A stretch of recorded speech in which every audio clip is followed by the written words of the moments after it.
Hi, welcome back to the first kind of in-person interview we've done in a while. We're joined by Mikko from Solar the Sun. Thank you for agreeing to do this. Thanks for having me. Firstly, just wondering, the pandemic kind of sucked for everybody. What's it like to actually finally be back out on the road and playing music in front of people again? Yeah, it's great. Now it's finally feels like normal.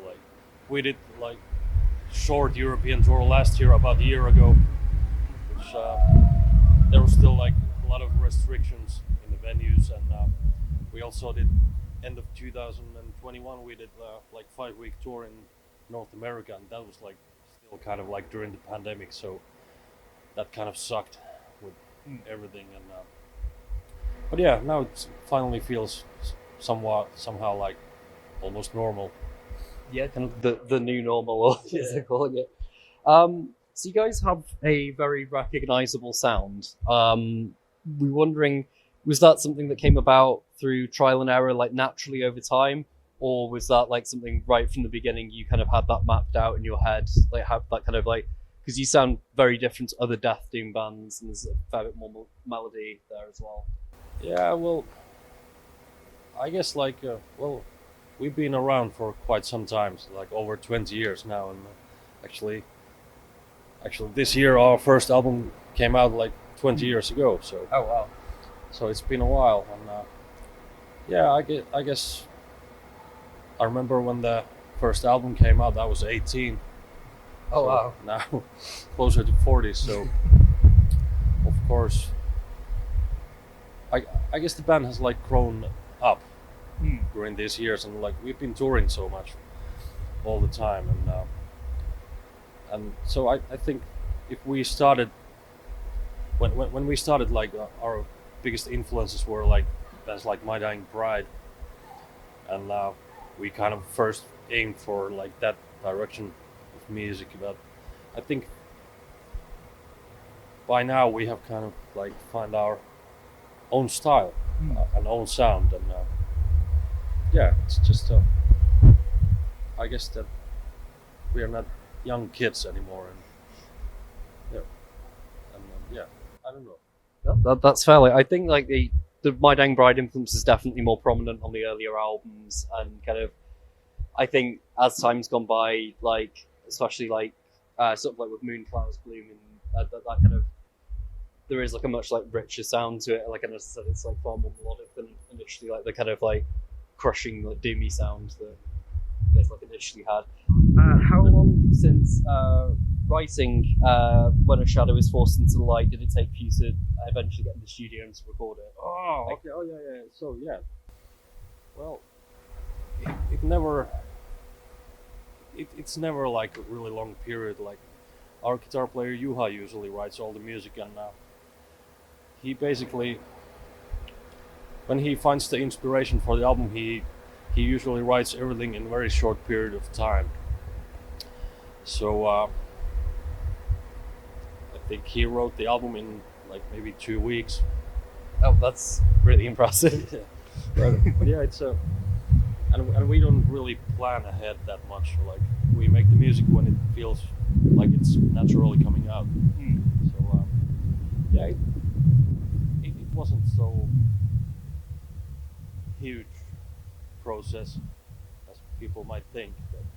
So it's kind of less collaborative as maybe some other bands where you wouldn't all be in a room working on it together. It would be, or is it a vague idea that he has and then you guys flesh it out in the studio? Yeah, it's well, we never rehearsed the songs together before entering the studio, so he basically makes really good demo versions of the songs, and then everybody does their homework, and that's about it. Awesome. So that kind of explains with you doing your homework why it's such a quick turnaround process when you do get into the studio, I suppose. Was there anything different this time when you were recording and writing Moonflower? Anything different to what you've done in previous albums that maybe you had in mind? Well, we recorded the album during the pandemic, so it was slightly different because we recorded some parts in Sweden, and for a long time, no one was allowed to travel to Sweden, so it was like a little bit more like balancing, like is it gonna work or not? But same thing, like he was just sitting at home the whole fucking time, and he just wrote the album again in a couple of weeks and sent it to us, and we just went to the studio next summer. So the same stuff, different year. I suppose he had more time on his hands as well with the pandemic. Yeah, what is the sort of like the significance of the imagery of the moonflower, like lyrically speaking? Yeah, well, there's that red moon, and it's our guitar player like painted it with his own blood. So, oh wow! But of course, the original piece wasn't like fucking this big. So, but yeah, it's quite a personal album, and it's pretty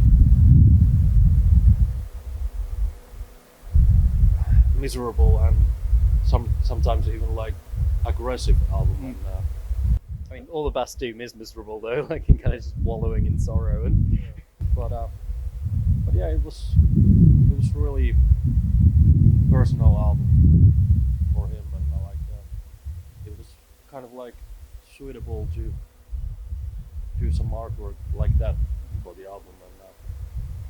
And if you paint the moon with your own blood, how metal is that? That's super metal. So what was your reasoning behind releasing an orchestral version of this album?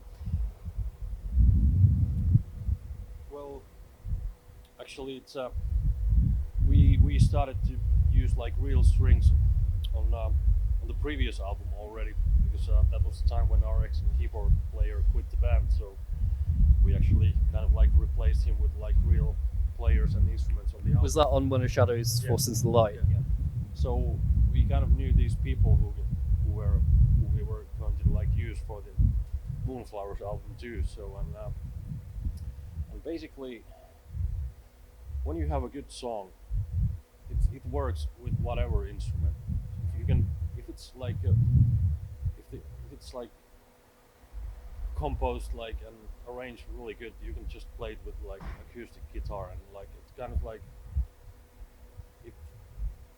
it's the kind of those classical versions show how the tracks actually are, like naked version of them.